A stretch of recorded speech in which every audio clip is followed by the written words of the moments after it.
shall I go? What shall I do? Frankly, my dear, I don't give a damn. Behave yourselves!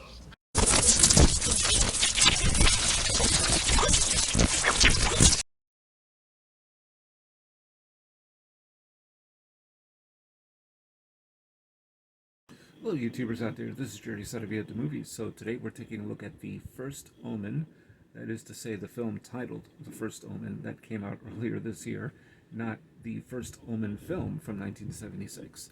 This is of course a prequel to the events that happened in the original Omen film. Hope that makes sense. Nowadays, it's hard to separate one title from the other when you're talking about rebooting or remaking titles and sequelizing them or whatever the case may be. But anyway, this is a prequel, and when I first saw the trailer for this film, I thought it was a bit generic, but now I think it's still somewhat generic. It's serviceable, it's not bad, but it's hard to really distinguish this film from the slew of other movies dealing with the Antichrist, or even the other Omen films for that matter, of which there have been multitudes. I mean, so many. Between devil possession movies and someone who might be the Antichrist, and then the Omen series. It's just insane. So, anyway, this one is, of course, set in the early 70s. Someone pointed out that which I didn't remember, and I need to see the original Omen film again. I've seen it a few times in my life. But anyway, that film, I think that the date in which it starts, the original film, is 1970. So this really should be more late 60s leading up to that, or 1969 or 1970, I don't know. But anyway, leaving that aside, we have a Massachusetts-born woman named Margaret Neil Tiger Free, who is a novitiate who has just been employed at an Italian orphanage, working with the nuns and young girls there. Now, her knowledge of Italian is rather spotty, and she's made fun of by the girls, but she gravitates towards one very sullen girl, Carlita, played by Nicole Sarachi, I believe. This is her debut film.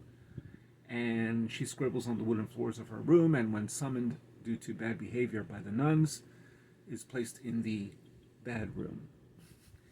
And Margaret, at one point, finds herself in that room. Now, Margaret moves into an apartment with another roommate who is a novitiate as well. And before you know it, they go clubbing. It's not something I expected to see. It's actually nice to see anyone who is a novitiate, basically at some point becoming a nun, or yearning to become one, that still likes to, just party and, hang out with guys. So that was kind of cool to see that. So before you know it, she meets Paolo at this club, and as you're watching this movie, a lot of things can be anticipated almost right away, including this guy Paolo probably disappearing midway through the picture, which of course he does. Even I didn't think we were going to see him again, so I was curious why we didn't, and then the predictability kind of settles in very quickly. Now, the first Omen has some very startling, wild images. One which is very well done. It's Margaret, who wakes up in bed after a night of clubbing, and strands of her long hair form what looks like a giant spider. It was really quite effective. Now, there's also a cesarean that's performed in one scene where we're not sure if what she's seeing is real, because she's known to have had hallucinations. But it's enough to make strong stomachs ache. In fact, it was almost enough to garner the film an NC-17 rating. Mostly because, and someone put it this way, and I don't know why it's termed this way, it's female body horror, but it's nothing new. For those of you who have seen Nightmare on Elm Street, The Dream Child from back in 1989,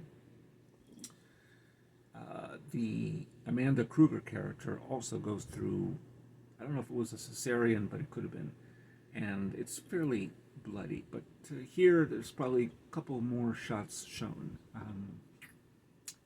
A little more clear as to what's happening. I'll leave it at that. Now, there's also a vision of a demonic nun that may remind you of nothing less than The Nun, that horror picture in the Conjuring series.